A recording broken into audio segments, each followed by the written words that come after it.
Hello friends, welcome back to composite. আজকের এই পর্বে আমরা দেখব স্কেচআপে কিভাবে আমরা আর্চ শেপ উইন্ডো তৈরি করতে পারি। সবার প্রথমে আমি এখানে একটা রেক্টেঙ্গেল নিয়ে নিব। বাই ডিফল্ট সে চাচ্ছে হরাইজন্টালি রেক্টেঙ্গেলটা ড্র করতে, বাট আমাদের দরকার এটা ভার্টিক্যালি। সো আমরা কিবোর্ডে আমাদের 4টা বাটন দেওয়া আছে, আপ, ডাউন, রাইট, লেফট। তার মধ্যে আমি লেফট অ্যারোতে ক্লিক করলাম। এখন আমি এখানে ডাইমেনশন ইনপুট দিচ্ছি 100 ফিট, 20 ফিট লিখে এন্টার করলাম। তাহলে এখানে রেক্টেঙ্গেলটা ড্র হয়ে গেল। এখন আমি চাচ্ছি এখানে আমি গাইডলাইন নিব। সো আমি এখান থেকে টেপ মেজার টুলে গেলাম। এটা আমি 5 ফিট, এটা ওয়ালের জন্য রাখছি এইটুকু অংশ। দেন আমি ধরে নিই এটা 6 ফিট, এটা আমাদের উইন্ডোর ওপেনিং। ওকে, আমি এখান থেকে একটা লাইন ড্র করলাম।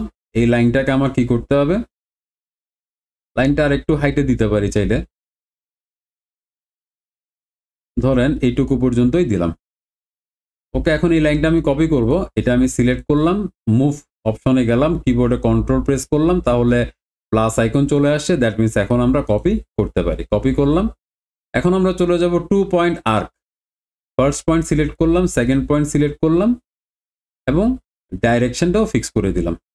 ওকে, এখন দেখেন এই যে এখানে আর্চ এটার বা আর্ক এটার সেগমেন্টগুলো একেবারে ক্লিয়ারলি বোঝা যাচ্ছে। আমরা এমনটা চাচ্ছি না। সো আমরা এন্টিটি ইনফোতে চলে যাব। এন্টিটি ইনফোতে যদি আসি, সেগমেন্টের সংখ্যা আমি বাড়িয়ে এখানে 30 করে দিলাম। এটা এখন স্মুথ একটা কার্ভ হয়ে গেল। এখন আমাদেরকে যেটা করতে হবে, আমরা সবার আগে আমরা এডিটে গিয়ে গাইডগুলো ডিলিট করে দিই। এখন আমাদেরকে এখানে অফসেট নিতে হবে, হ্যাঁ, উইন্ডোর ফ্রেমের জন্য। সো আমি এখানে অফসেট টুলে গেলাম। আমি এটা 3 ইঞ্চিতে অফসেটটা নিলাম। নিচের দিকে আমি অফসেটটা চাচ্ছি না। সো আমি এই লাইনটাকে একদম বটমের সাথে মিলিয়ে দিলাম। এটাও সেম কাজটাই আমি করলাম। এবার এই লাইনটাকে আমি ইরেজ করে দিতে পারি। ওকে, আচ্ছা, যেহেতু আমাদেরকে উইন্ডো ফ্রেম তৈরি করতে হবে, সেহেতু এই ফেসটা সিলেক্ট করে এই পুরো ফেসটা মাঝখানের অংশটুকু ছাড়া আর কি, এটাকে আমরা একটা গ্রুপের আন্ডারে নিয়ে আসি। Make group. নেক্সট এটাকে আমি 3 ইঞ্চির মতো সামনের দিকে নিয়ে আসলাম। এখন বিষয় হচ্ছে, যেহেতু আমরা এখানে উইন্ডো প্লেস করব, এটাকেও আমি একটা গ্রুপে নিয়ে আসি, মেক গ্রুপ। এটাকেও আমরা একটা থিকনেস প্রোভাইড করি, ধরেন 0.12। এন্টার করলাম। ওকে, এখন যেটা করতে হবে সেটা হচ্ছে, আমরা যদি এখানে ম্যাটেরিয়ালসে যাই, এখানে আমরা এখান থেকে আমি গ্লাসের একটা প্রপার্টি ছিল, এই যে গ্লাস অ্যান্ড মিরর, সেইটা নিলাম এবং এখানে ইনপুট বা এখানে প্লেস করে দিলাম। ওকে, আচ্ছা, এখন বিষয়টা হচ্ছে এটাকে সিলেক্ট করলাম। এটার একটা কপি আমি বাইরে নিয়ে রাখি, যদি দরকার হয় এটা আমরা ব্যবহার করব। আচ্ছা, এবার এটাকে সিলেক্ট করলাম, মুভ টুলে গেলাম, কিবোর্ডে কন্ট্রোল প্রেস করলাম।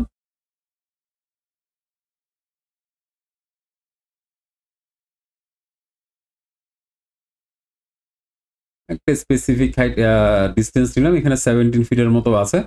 মনে করেন আমি 5x অর্থাৎ 5 টাইমস এটার কপি চাচ্ছি। ওকে, সেটা আমি করে ফেললাম।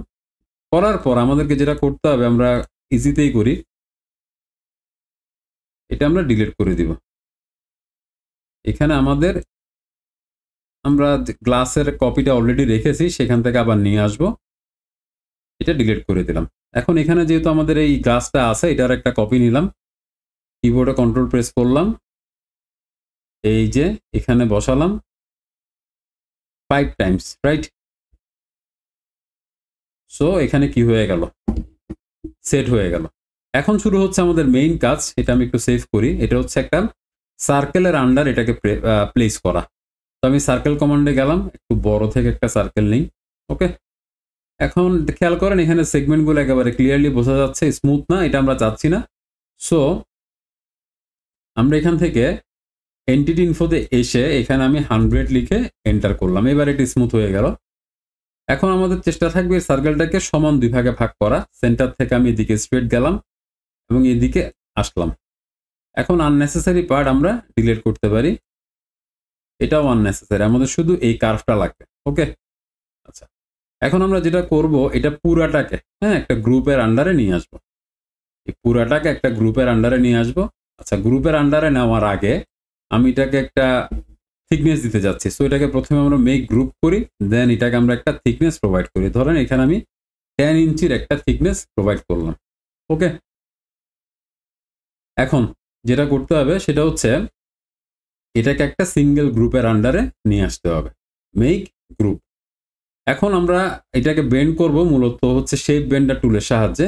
হ্যাঁ, তো শেপ বেন্ডার টুলের প্রথম এটা ইউজ করার জন্য প্রথম শর্তটা হচ্ছে আপনার এই যে গ্রুপ যেটাকে আপনি কার্ভ করবেন তার মধ্যে এমনভাবে একটা লাইন নিতে হবে, সেই লাইনটা যেন রেড অ্যাক্সিসের প্যারালাল হয়। সো আমি এখানে একটা লাইন নিয়ে নিচ্ছি এখান থেকে এইটুকু পর্যন্ত। ওকে, এবং এটা ডেফিনেটলি রেড অ্যাক্সিসের প্যারালালই আছে। আচ্ছা ফাইন, এখন আমরা কি করব, এই ফুল অবজেক্টটাকে সিলেক্ট করব, সেই বেন্ডার টুলে যাব। এখন সে আমাদেরকে বলছে এখানে নিচে খেয়াল করেন, please select a single line that lies on the red axis. Lies on the red axis that means এটা আপনি রেড অ্যাক্সিসের বরাবর থাকতে পারে বা তার প্যারালালে থাকতে পারে, একই কথা। আমি এখান থেকে এবার লাইনটা সিলেক্ট করার চেষ্টা করব। এই যে লাইনটা সিলেক্ট করলাম, এখানে এটা স্টার্টিং পয়েন্ট বলছে, এটা এন্ড পয়েন্ট বলছে। এখন আমরা ক্লিক করব কোথায়, এই এখানে, অর্থাৎ যেহেতু আমরা এই আর্কের যে কার্ভেচার, সেই কার্ভেচারে আমাদের এটাকে এই অবজেক্টটাকে প্লেস করতে যাচ্ছে, দিলাম। ওকে, এখন আমি যদি এন্টার ক্লিক করি, খেয়াল করেন হয়ে গেল। ওকে, আমরা যেটা চাচ্ছিলাম সেটা কিন্তু হয়ে গেল, এই যে একদম পারফেক্টলি হয়ে গিয়েছে। ওকে, এখন যদি আপনি মনে করেন আপনি এটা সার্কুলার শেপ করবেন, তাহলে সেই ক্ষেত্রে এটার একটা কপি নিয়ে ফেলেন। প্রথমে এটার একটা কপি নিয়ে আপনি এখানে রাখেন, দেন এটাকে আপনি ফ্লিপ করে দেন গ্রিন অ্যাক্সিসের রেসপেক্টে। এরপর আপনি এটাকে ধরে, মানে এটা ফুল সিলেক্ট করে আপনি এটা জাস্ট এখানে বসিয়ে দেন, আর কিছুই নেই কাজ।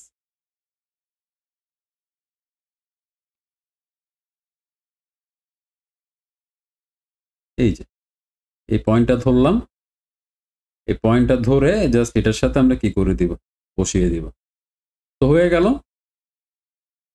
আমরা যা চাচ্ছিলাম সেই শেপটা আমরা কিন্তু কি করে নিলাম, এখানে স্কেচআপে তৈরি করে নিলাম। ওকে, এবং খুব ইজি একটা ওয়েতে। আজকের পর্বে এতটুকুই, দেখা হবে আগামী কোনো পর্বে। ভালো থাকবেন, ধন্যবাদ।